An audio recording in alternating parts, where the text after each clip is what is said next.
మీ సంతాన కలను నిజం చేసుకునేందుకు ఈ రోజే 49 సంప్రదించండి 9390501418. తెలంగాణలో రైతులకు శుభవార్త. వ్యవసాయ రంగాన్ని మరింత బలోపేతం చేసి రైతుల ఆదాయాన్ని పెంచే లక్ష్యంతో ఆచార్య జయశంకర్ వ్యవసాయ విశ్వవిద్యాలయం కొత్త సమగ్ర వ్యవసాయ విధానం 2026 నివేదికను రాష్ట్ర ప్రభుత్వానికి అందించింది.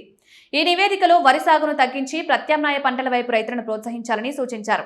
దీనికోసం స్వచ్ఛందంగా ముందుకొచ్చే రైతులకు ఎకరానికి 4,000 నుంచి 8,000 వరకు అదనపు నగదు సాయం అందించాలని ప్రతిపాదించారు. జూలై 2న జరగబోయే మంత్రిమండలి సమావేశంలో ఈ నివేదికపై చర్చించనున్నారు. రాష్ట్రంలో సాగు విస్తీర్ణం గణనీయంగా పెరిగినప్పటికీ ఒకే పంటపై అధికారికంగా ఆధారపడడం వల్ల నీటి వనరులు, భూమి నాణ్యతపై ఒత్తిడి పెరుగుతోంది. మిగులు ధాన్యం నిల్వలు, నిర్వహణ ఖర్చులు, సహజ వనరుల సమస్యలు తీవ్రమవుతున్నాయి. ఈ నేపథ్యంలో వర్సిటీ వీసీ అల్దాస్ జానయ్య నేతృత్వంలోని బృందం జాతీయ, అంతర్జాతీయ అనుభవాలను పరిశీలించి సమగ్ర నివేదిక సిద్ధం చేసింది. నివేదిక ప్రకారం రాబోయే 5 ఏళ్లలో 25 లక్షల ఎకరాల వరి సాగును దశల వారీగా తగ్గించి ప్రత్యామ్నాయ పంటలకు మార్చాలని లక్ష్యంగా పెట్టుకున్నారు. పత్తి, పెసర, వేరుశనగ, పొద్దుతిరుగుడు, నువ్వులు సాగు చేసే రైతులకు రైతు భరోసా సాయంతో పాటు ఎకరాకు 8,000 రూపాయల అదనపు ఇన్సెంటివ్ ఇవ్వాలని సూచించారు.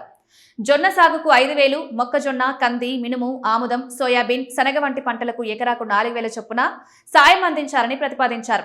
పంట మార్పిడి మాత్రమే కాకుండా ఉత్పత్తులకు మంచి మార్కెట్ అవకాశాలు కల్పించాలని నివేదికలో ఉంది. పప్పు ధాన్యాల మిల్లులు, నూనె గింజల శుద్ధి కేంద్రాలు, నిల్వ సౌకర్యాలు, ప్యాకేజింగ్, బ్రాండింగ్ వంటి వాల్యూ ఎడిషన్ యూనిట్లను ప్రోత్సహించాలి.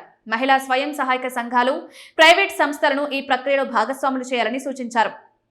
రైతుల్లో నష్టాల భయాన్ని తొలగించడానికి ప్రభుత్వమే నిధులు సమకూర్చి ప్రత్యేక పంట బీమా పథకం అమలు చేయాలని నివేదికలో పేర్కొన్నారు. ఇది రైతులు ప్రత్యామ్నాయ పంటల వైపు మొగ్గు చూపడానికి ఉపయోగపడుతుంది. ఈ కొత్త విధానం అమలైతే రైతుల ఆదాయం పెరిగి గ్రామీణ ఆర్థిక వ్యవస్థ బలపడుతుందని భావిస్తున్నారు. ప్రభుత్వం ఈ సూచనలను అమలు చేస్తే తెలంగాణ వ్యవసాయ రంగం దిశ మార్చుకుంటుందని రైతు సంఘాలు భావిస్తున్నాయి.